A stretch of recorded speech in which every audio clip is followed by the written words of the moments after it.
次，个性化手术趋势及最新技术。Keep moving beyond personalized refractory surgery, trends and new technologies.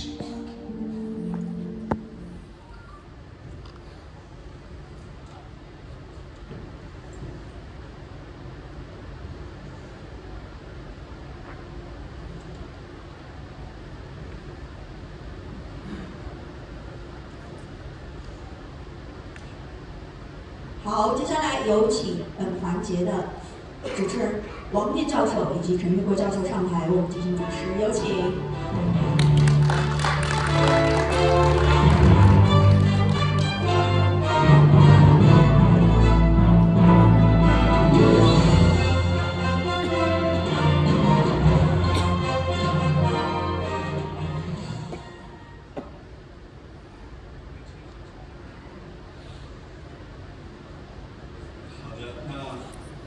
下面就正式进入我们的学术研讨环节。非常高兴今天能和王燕教授以及林妹来主持。那我们首先有请到的其实是我们的老朋友了 ，Dr. Kanellopoulos， 来自纽约。那他呢，我记得10年前，白金教授还记得吧？在板层刀那个年代我们就邀请他来国内讲学。大家可以在很多的期刊上发现他的很多著作，包括个性化强迫地形图引导，还有包括交联手术，他有很多独到的自己的算法和经验。Welcome, Dr. Kanellopoulos. Thank you.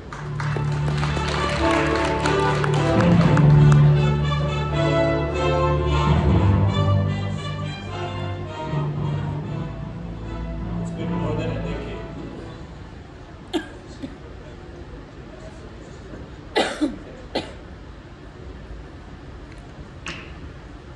Okay, good morning.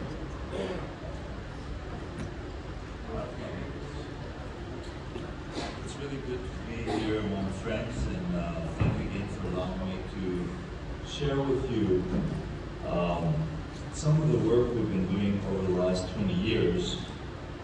And Professor Cheng was absolutely right. We've been friends for a long time. It's been more than 10 years, though. It's closer to 20 years. It's great to be here in the capital of this great country. And my name is John Kanellopoulos. I'll try and share with you, and I will stay with what was spoken just before me, in the fact that whoever knows me knows well that I never like to sell anything to my patients, and I tell them outright. I tell them that I will share with them the pros, the disadvantages, and my opinion. And this is what I'm going to do today. I think it was a very strong message that this is not a sales pitch. We're going to try and share with you technology that's really compelling and that was not born yesterday, but it's been the work for decades from a team throughout the world. These are my financial disclosures. I do consult for Alcon, as I do for other companies as well. And I would invite you to personally email me if you like. That QR code on your screen is my personal data. And for many years now, because of the complexity of corneal diagnostics and customization methods with laser, we have held a meeting prior to the major meetings, the American Academy, the ACRS, the AACRS, and you're welcome to tap into this meeting, and so it's also recorded and available online through this QR code. This was, for example, the meeting we held prior to the ACRS meeting this last September in Vienna. And if you look at the subjects, you'll understand that we spend a lot of time in reviewing corneal diagnostics. There's many of them these days, approaching the visual demands and functions of each patient, and how and if customization would make sense for that patient. Again, my financial disclosures. This is my personal, professional, mainly academic background. I hold a professorship at Emory Medical School since 2010. My basic training is mainly cornea transplantation. And I think some of this will resonate through my talk in the next few slides. This is from last year's American Academy of Ophthalmology invited speech. All that means that we have today to customize laser ablations. And this makes sense if we are pursuing more than spectacle independence. We speak of this all the time. We spoke with colleagues last night. If today our goal is to provide for our patients spectacle or contact lens independence through having them see 20/20, none of this that I will speak to you right now is really important, because most laser platforms can do this efficiently. As you know, most of you are experienced refractive surgeons. Any platform today can give you a 20/20, 20/20 minus happy patient. And we have come collectively as an ophthalmic community to be able to do this with great safety and efficacy. So it's not a commercial promise to see somebody on the street wearing glasses or having problems with contact lenses. The flight attendant in my flight yesterday had a terrible time with her contact lenses. Guess what I told her? Have laser vision correction. She's from Morocco. I referred her to a colleague there. Not because she should get Wavelight Plus, but because we know that she doesn't have to wear contact lenses anymore. We know that contact lenses are 10 times more dangerous for your vision than having laser vision correction. So if our goal is 20/20, none of this is relevant. We take a break, have some coffee, discuss what the weather is going to be in Beijing. I hear it's going to be very cold over the next few days. But if our goal is to, along with spectacle independence, be able to fix or improve things in our human visual function, then this is very relevant. And I would invite you to follow this, because it's a very complicated presentation of all the steps that we've done through these years. And as I told you before, usually you do an 8-hour course to be able to work through this. And nothing says it best than the image on the right.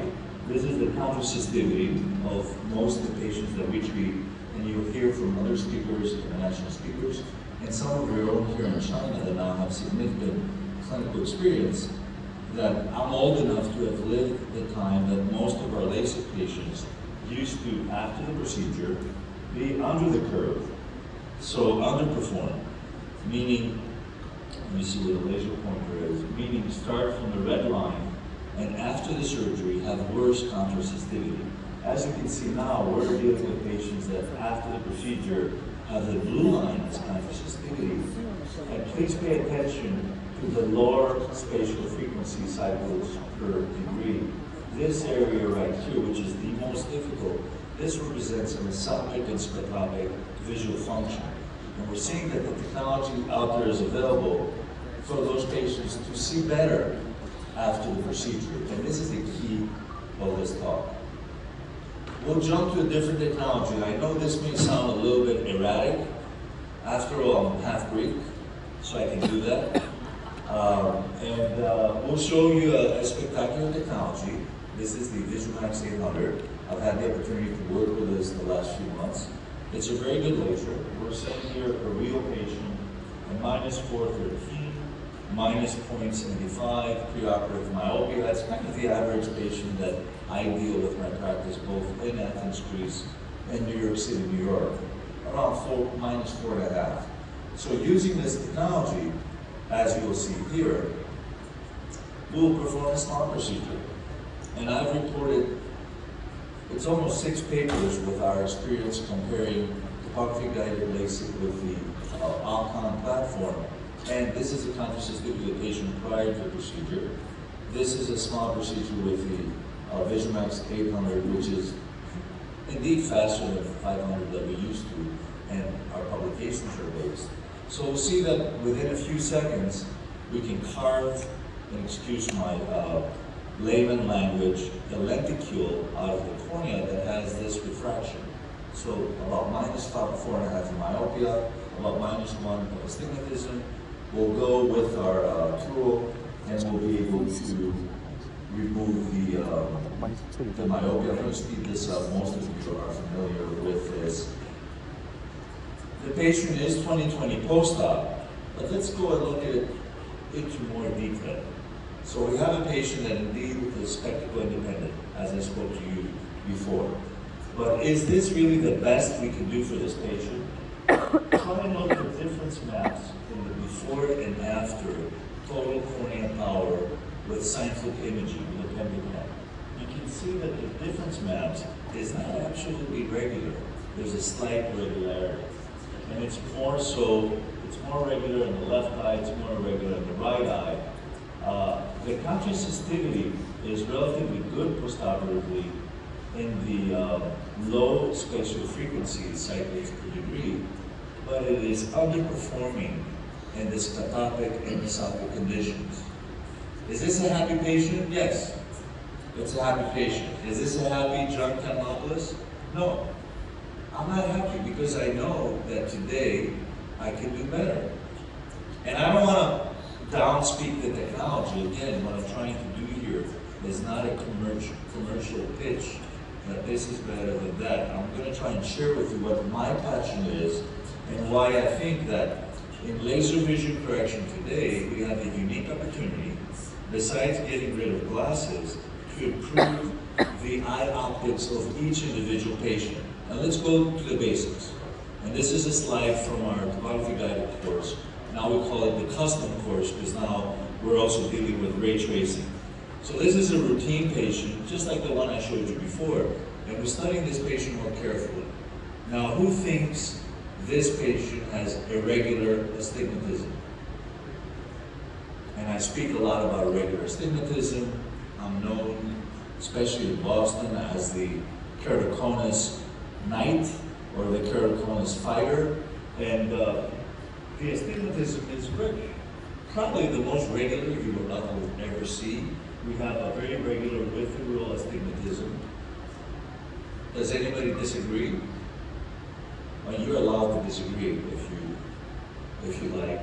So regular astigmatism with the rule. Why is it that this patient, when we refract him, refracts half the diopter of astigmatism at 45 degrees instead of the 90 degree or the 180 degree minus cylinder that this patient should have based to the astigmatism? This is puzzling, and we never paid attention to this. Still, 90% of our eye surgeons throughout the world never look at this and never make the correlation. Let's try and see why this is the case. The magic answer to this question, why is it that a patient with absolutely with-the-rule astigmatism, so probably negative cylinder against the rule, is measuring with cylinder at 45 degrees? The secret is in angle kappa. And in your placido disc topographer, it's present here as a deviation X and Y. And on the Y-axis, it's 200 microns. So this cylinder is displaced to the visual axis of the patient 200 microns. That's significant. Anything over 80 microns is significant, and the literature supports that.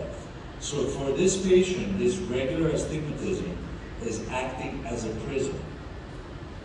So functionally, the patient will pick arbitrary cylinder to correct this prism, or in our more sophisticated terms, this oblique coma. And nature will do that. We will always find and see what is it in terms of lenses that will make us see better. Now, if you do a wavefront optimized ablation, or if you do a smile procedure, it doesn't matter. We treat the subjective refraction of the patient. But if we use a means, and this is past technology now, topography guided, to normalize the cornea in regard to the vertex, the visual center, where the axis, the visual axis of the patient hits the cornea, then we have to respect the cornea astigmatism and treat with the actual physical cornea astigmatism. And this basic concept we've named TMR. And we didn't wake up one morning saying, we're going to do TMR on patients. We came to this step by step by treating irregular eyes. And this is my personal history with treating irregular eyes. Topography guided was designed initially as a tool to fix irregular eyes, such as enlarge a small optical ablation from an older generation broadbeam laser, and it was able to do that, as you can see here. It was able to treat a cornea scar like my flight attendant at my flight may get with her contact lenses. She may get a pseudomonas ulcer. Who has not seen a pseudomonas ulcer from a contact lens in this group? If anybody has not, come with me to Greece tomorrow or New York, and we'll see a few over the next few months. So this is what ends up with the cornea after you successfully treat that ulcer. There's a scar that flattens the cornea. And when I trained as a cornea transplant surgeon, if this patient could not wear a rigid gas-permeable contact lens, scleral lenses were not that popular back then. They needed to have a cornea transplant. So now, with topography guided, you were able to normalize this cornea. We were able to treat keratoconus, and that's a whole different subject. Normalize a very regular cornea. And this is where the concept that people who have irregular corneas choose a cylinder and a refraction that works best for them, that is not necessarily the one we would guess if we do topo guided. Waveform guided can repair some irregularities, but waveform guided, as we know, is a dynamic measurement. So this is the waveform measurement of individual eyes through time, and we can see that it's a dynamic change of the waveform, probably depending on accommodation and changes in the vitreous cavity. This is our topography guided course. And it was not until the topography guided treatments went through the FDA for treating normal myopic and myopic astigmatic eyes that we noticed that these results we had never seen with any other technology. Most of the patients gained lines of vision. So maybe what I spoke about before is not that crazy. Why is it that many patients, when they had topography guided LASIK with the alcohol platform, gained lines of vision? Because the topographer, besides removing myopia and astigmatism, lower aberrations, made the cornea symmetric to the visual axis of the patient, and not just the topography. So this is where our work began to introduce TMR, meaning instead of using the subjective refractive data from our refraction, and this is the gold standard globally in China, Korea, Greece, Germany, the US, Latin America. We all use our subjective manifest refraction data to place into our laser and do laser vision correction. So instead of doing that with the topography guided, we introduce, since I'm reshaping the cornea, use the cornea astigmatic data. And we've studied these, we published this in 2015, and we showed that, does that remind you of anything? Contrastivity was better after the procedure. So this is the pearl. Many patients gained lines of vision. Although this is a difficult process, because you have to do many diagnostics, the team has to sit down, look at all these topographies, pentacams, epithelial maps, and design a treatment. So this is where ray tracing comes into place. And this is where ray tracing, for me personally, really underlines the work of almost 50 years and about 50 publications. Because this is now done automatically. We have a new device, and the speakers after me will describe this probably in more detail and maybe more understandably, that is able to do everything that we did all these years with just clicking buttons. And this is great because it takes away the possibility of human error. So we have a device that does 4 things, and this is a SciPac device. It obtains a pentacam HR, a high resolution pentacam. It obtains Hartmann-Shack waveform analysis. It also obtains images, infrared images of the iris, with the iris dilated, mid-dilated, and with physiologic iris aperture. So you can pick up centroid shift, and it records anatomical pieces of the iris and the limbus, so you can recognize those during the treatment and do something that, for instance, smile cannot do. Correct for cyclorotation during the procedure. This is a key thing if you want to treat astigmatism. side rotation adjustment. Remember, if I go and lay back, which I won't because I had a great sleep last night, lay back into my room, my eyes, when I lay back, are both going to rotate towards my nose. So my right eye is going to rotate like a clock. My left eye is going to rotate against the clock. This is something we cannot ignore when we do laser vision correction. Because of course we don't do laser vision correction when we go to sleep, but every laser vision correction is done on a horizontal treatment bed. So we have to take this into account, this little detail. So we have this new device now that takes these 4 images. The 4th I kept for last, which is very important. The other thing it calculates is the difference between the lens of the eye as an optical system and the cornea as an optical system. So ideally, these 2 optical systems have to be parallel. If they're not parallel, then we have tilt. It also calculates tilt. And this is new because with Pentacam, with topography-guided treatments, the Vario or the Pentacam, we're only measuring the cornea as our optical reference for the eye. So here, the technology with the interferometry data creates a 3-dimensional eye, a virtual eye, an avatar eye, if you may, and studies 2,000 rays towards the eye and from the eye. This is not a new concept. This has been worked in the wavelength labs for over 15 years manually, with scientists looking into these parameters, studying all these principles obtained from different machines, and concluding that if with ray tracing I take into account wound healing, epithelial remodeling, I can not only be more accurate in measuring low order aberrations, meaning myopia and astigmatism, and we can see the numbers, they're really tiny on the slide, but you can see measurements such as -427 of myopia, -1.17 of astigmatism at the correct axis, so low aberrations, and these are the aberrations that we need to get rid of the glasses, but also high order aberrations as well, coma, trefoil, and boost spherical aberration correction as well. So these elements are all done automatically by a software. And this is basically the core, this is the heart of Wavelight Plus. This is an automatic calculation that takes into account these 4 measurements and giving us one treatment. And this is a description of the process. For instance here, and we're able to treat lower aberrations, myopia and astigmatism, as well as higher aberrations at the same time for a patient. For us, a go-to is to make sure that we have naive or normal epithelial maps, because we know a lot of our patients are contact lens users. We may have asked them to take their contact lenses off a week prior to their evaluation. They may have cheated and took them off right before they walked into the office.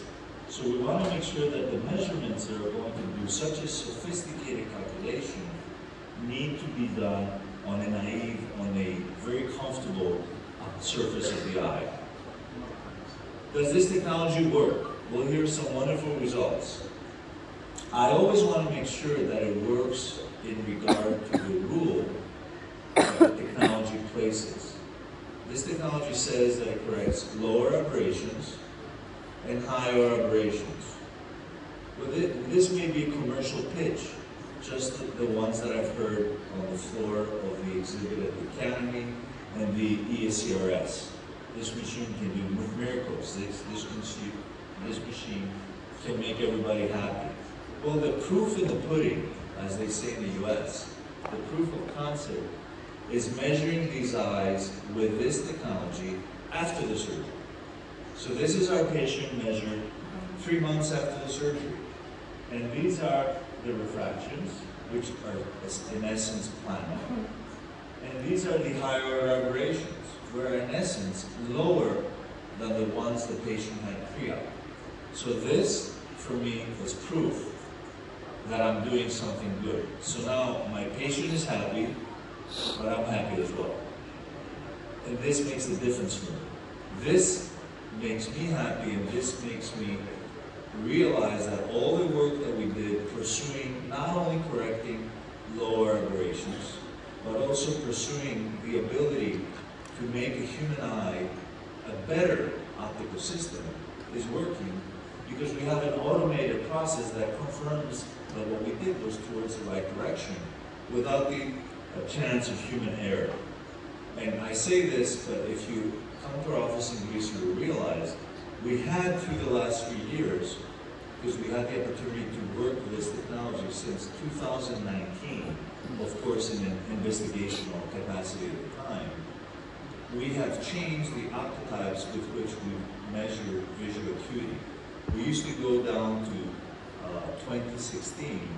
This is the brand that we had. We saw that all of our patients saw at least 2016. Some of them saw 2016 from walking outside the office on the street. So we said, wait a minute, we have to change our optotypes. So now our new optotypes measure down to 2010. And it's invariable that after the surgery, many of our patients see 2010. I don't see 2010. I don't have that ability. So if any of you are willing to do this, I'll welcome you to come to Greece and perform ray tracing LASIK on me. Of course, I'm a light hyper, so we'll wait for that approval, I hope, next year. So, here, you already have a patient. You don't only have the technology, you have a candidate patient with hyperopic ray tracing LASIK. So let's go and look at some specifics. I only have a few minutes to go. We'll compare ray tracing and topography guided. How many of you have used the topography guided platform, or Contura and the Alcon wave-light terms? We'll compare the two and see where they are different. This is a patient where, as we said before, has regular astigmatism. Does the patient has angle kappa? Patient does. The x-axis deviation of the vertex from the center of the pupil is over 200 microns, and the y-axis deviation is also over 200 microns. So although this is a regular cornea, it's decentered on the x-axis 200 microns, and on the y-axis 200 microns. So the vector of these two is close to 300 micron decentration. So for the patient, this cornea acts like a prism.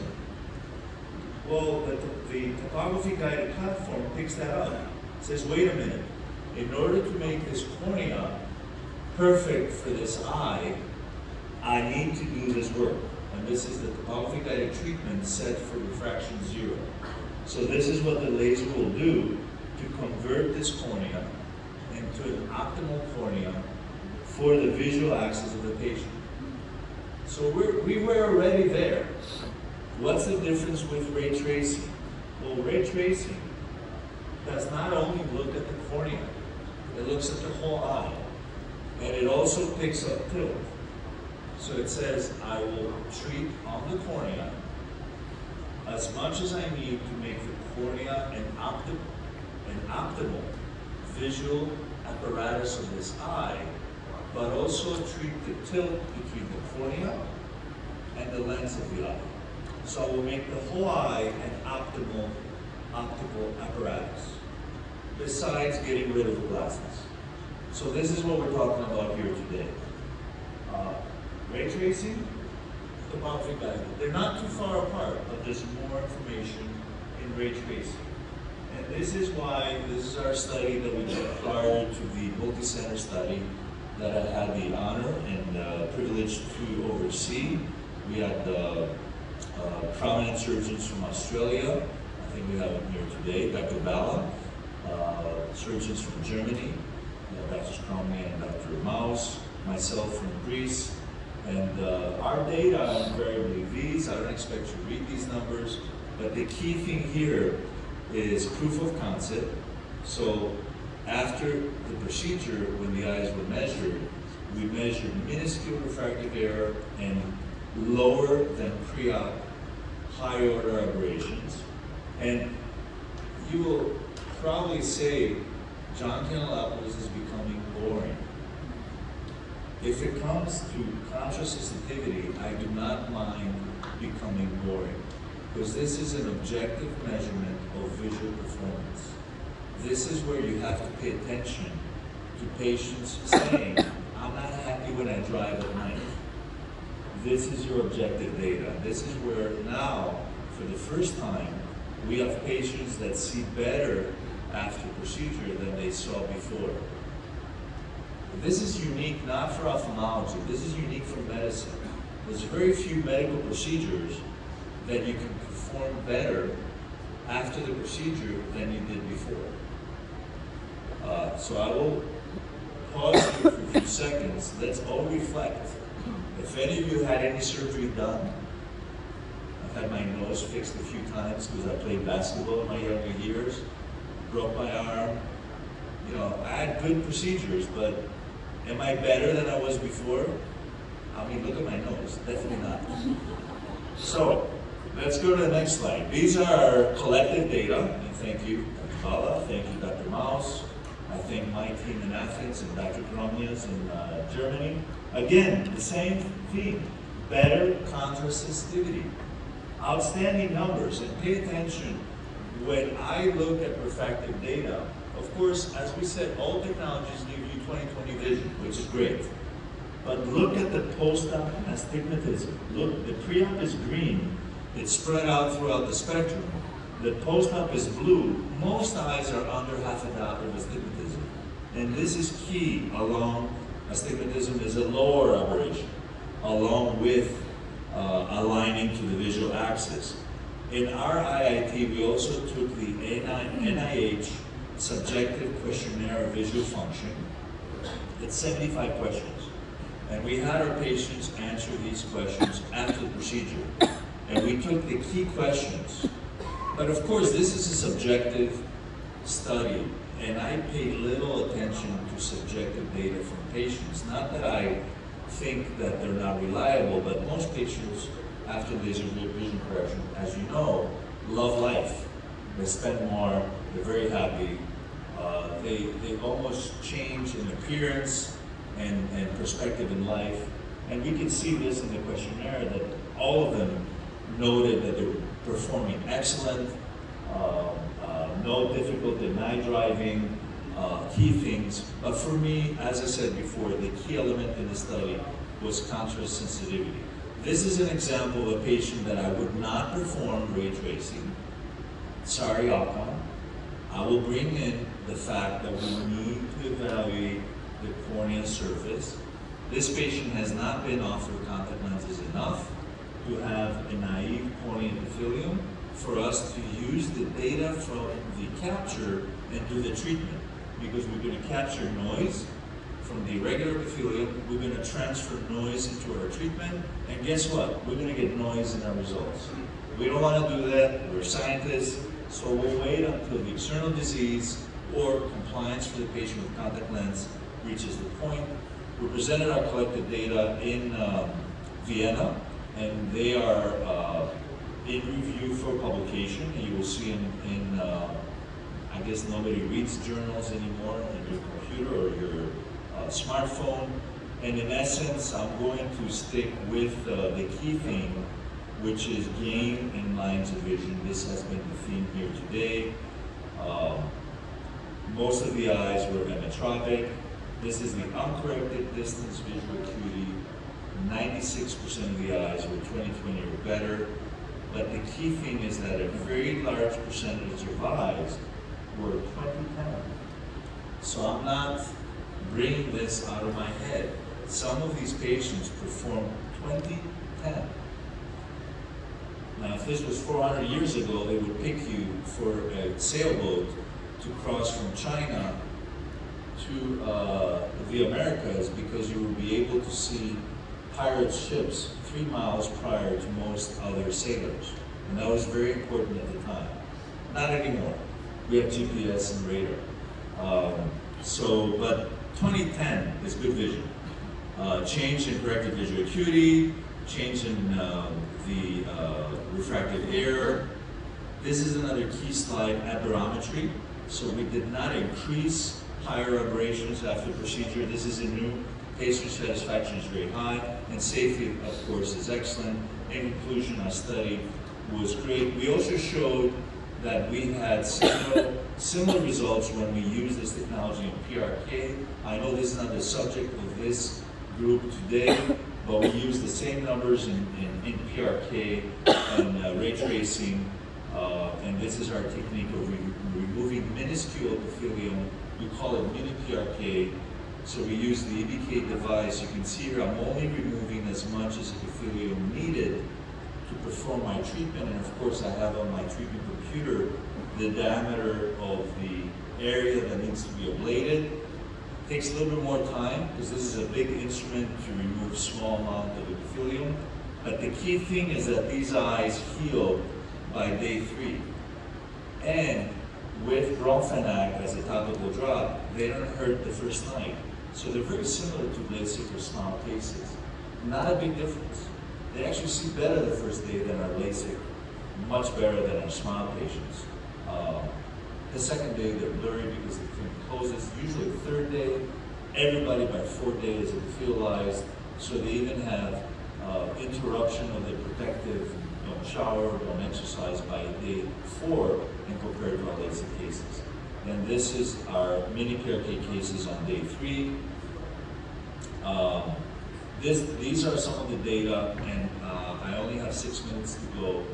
When we had compared topography guided LASIK, one eye, and SMILE on the other eye, and we showed that SMILE, even with the VisionMax 500, was a good procedure. Most of the patients achieved 20/20. So if our level, if we place the bar, who is spectacle independent, LASIK and SMILE are good procedures. People don't wear glasses after procedure. But if we place our bar, what is the residual refractive error in astigmatism? These are the SMILE eyes. These are the LASIK eyes. So LASIK did far better in eliminating astigmatism. We were told that SMILE will not interfere with dry eye because it works under the corneal surface, and it kind of makes sense. But we showed, and this is published in the Journal of Cornea, when we looked at epithelial profiles of the SMILE eyes, which are in this column, the right column, and the LASIK eyes, which are in the left column. This is the same patient, one eye LASIK, one eye SMILE. We saw, of course, that with LASIK, the eyes were a little bit drier at month 1 and 2, but 2 years later, the procedures were more similar than dissimilar. So we concluded from the study that dryness after laser vision correction is not necessarily an interruption of the subepithelial nerve fiber plexus, but it's more a curvature change in the cornea. Thus, the two procedures are similar. This is the key thing that differentiates customized LASIK and SMILE, and this accounts for centration. This is our own proprietary software. I will personally charge you a bag of good Chinese tea and send you the software, and you can use it in your office if you like. We did not file a patent on it. You can have it. Basically, what the software does is it looks at this, at the tangential difference in endicam a week after your procedure. So our software is able to tell us how much the difference achieved on the tangential curvature by pendicam is centered to the vertex. So in essence, it tells us how centered the two procedures are. And we found that LASIK had a 130 micron decentration, which is not zero. This is with the EX 500 excimer laser, but when we look at SMILE, it was 3 times as much. Because there's no mechanism of dynamically centering to the vertex of the patient. You do it manually, but once you press suction on your SMILE device, then the cornea moves in to the treatment cone. And of course, the apex of the cornea will move in the most concave part of the treatment cone. 2 minutes to go, so I have to wrap up. I cannot give a talk the last 20 years without mentioning cross-linking. So this is some of our cross-linking work. And this is the Athens protocol that I know keratoconus is not very common in China, fortunately for you. But we have a lot of keratoconus in the Mediterranean, a lot in Greece. We have studied that 1 out of 10 Greek people have keratoconus. When we looked at our cataract surgery population, is an astounding number. What we do in the Athens protocol is, besides using cross-linking, we use topography guided to normalize the cornea and achieve differences like this. And you can see that the topography guider was able to flatten the cone about 10 diopters, steepen the superior flatter area in keratoconus by 7 diopters, so achieve about 18 diopter normalization, which would be impossible to achieve with cross-linking alone. We published over 50 papers on this, along with psychometric data, and I will close in using Wavelight Plus in these eyes, and I know it's off-label, but I want to underline the reason why Wavelight Plus or RayTracing is better in these very highly irregular eyes with this slide. This is the patient we published in the Journal of Cornea, and I will close with this presentation. And this would be the patient treated with topography guided. So in this keratoconic eye, the topographer will treat the cone, and it would do a hyperopic arc away from the cone. One eye, the other eye the same. This is that same patient treated with RayTracing. Do you notice any difference in these slides? Or is it too early? Actually, I haven't had coffee yet. I'm not noticing a difference either. Well, the difference is here. There's no treatment or very little treatment at the peak of the cone in both the RayTracing treatments. What happened? Is the machine wrong? No. What is happening is RayTracing is reading the keratoconic cornea as tilted, because in keratoconus, mainly the inferior cornea bulges out, the ectasia comes out. So RayTracing is not viewing the eye just as a cornea. It's viewing the whole eye optics. So it's viewing a cornea as it being tilted. This is a great benefit for keratoconus because it treats very little over the cone area, which is the area that's thinner. The other big advantage is that it also takes into account posterior cornea curvature changes, which we know are significant in irregular eyes such as keratoconus. So these are the before and after treatments. You can see how this eye performs after RayTracing CXL, and I know Zismus Leonis was telling me that there is a surgeon here in China that uses RayTracing 100% in their keratoconic Athens protocol eyes, and I want to meet this surgeon and shake his hand or her hand. And again, this is our paper from the Journal of Cornea. This is all I had for you. Thank you so much for allowing me to travel to this beautiful city and sharing with you some of our experience in this fascinating trip of customized ablations. Thanks so much.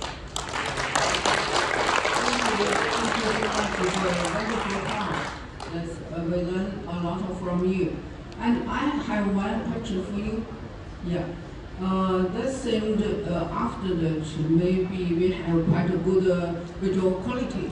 You know, for the reflex surgery, the surgeon will not only care about visual quality, but also care about visual function.